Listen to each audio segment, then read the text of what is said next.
ராணிப்பேட்டை தாகூர் அரசு கலை மற்றும் அறிவியல் கல்லூரியில் நடைபெற்ற நாட்டின் 74வது குடியரசு தின விழாவில் கல்லூரி முதல்வர், பேராசிரியர்கள் மற்றும் ஊழியர்கள், மாணவ மாணவிகள் கலந்து கொண்டு சிறப்பித்தனர். 1947ஆம் ஆண்டு இந்தியா சுதந்திரம் அடைந்த பிறகு இந்திய நாட்டிற்கென தனி அரசியலமைப்பு சாசனம் உருவாக்கப்பட்டு அது நடைமுறைக்கு வந்த நாள் 1950ஆம் ஆண்டு ஜனவரி மாதம் 26ஆம் தேதிதான். அந்த நாளே குடியரசு தினமாகும். அதன்படி நாட்டின் 74வது குடியரசு தினம் கோலாகலமாக கொண்டாடப்பட்டது. நாடு முழுவதும் 74வது குடியரசு தின விழா கோலாகலமாக கொண்டாடப்பட்ட நிலையில் புதுச்சேரியில் தாகூர் அரசு கலை மற்றும் அறிவியல் கல்லூரியில் நாட்டின் 74வது குடியரசு தின விழா கொண்டாடப்பட்டது.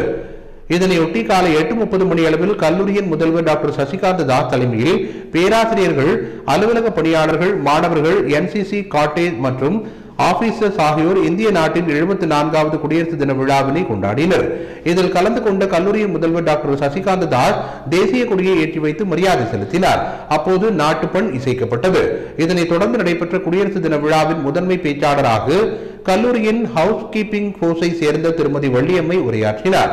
அவர் பேசுகையில், கடைநிலை ஊழியரும் பேசுவதற்கான அடிப்படை தளம் அமைக்கப்பட்டு அதில் தன்னை போன்றவர்களும் பேசுவதற்கு வாய்ப்பு கிடைத்ததுதான் உண்மையான ஜனநாயகம் மற்றும் அதுவே நமது அரசியலமைப்பு சாசனம் பேச்சுரிமையாக நமக்கு வழங்கி இருக்கிறது என்றும் குறிப்பிட்டார். அவரை தொடர்ந்து கல்லூரியின் காவலாளி முத்து உரை நிகழ்த்தி குடியரசு தின வாழ்த்துக்களை தெரிவித்தார். அவர் பேசுகையில், கடந்த ஆண்டுகளை காட்டிலும் தற்பொழுது இந்த கல்லூரியானது தனியார் கல்லூரிகளுக்கு இணையாக வளர்ந்து வருகின்றது என்பதை தான் மட்டுமல்ல, இங்கு பயின்ற முன்னாள் மாணவர்களும் குறிப்பிடுகின்றனர் என்றும் இதுதான் வளர்ச்சி, இது நாட்டிற்கு தேவையான உண்மையான வளர்ச்சி என்று குறிப்பிட்டு தனது உரையை முடித்தார். இதனைத் தொடர்ந்து பேராசிரியர்கள் உரையாற்றினர். நிறைவாக கல்லூரி முதல்வர் டாக்டர் சசிகாந்த தாஸ் குடியரசு தின தலைமை உரை நிகழ்த்தினார்.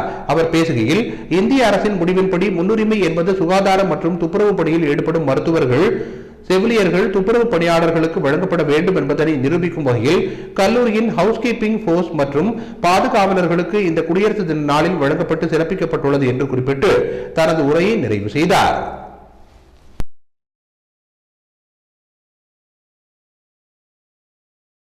மண்ணாடிப்பட்டு தொகுதியில் 3,45,00,000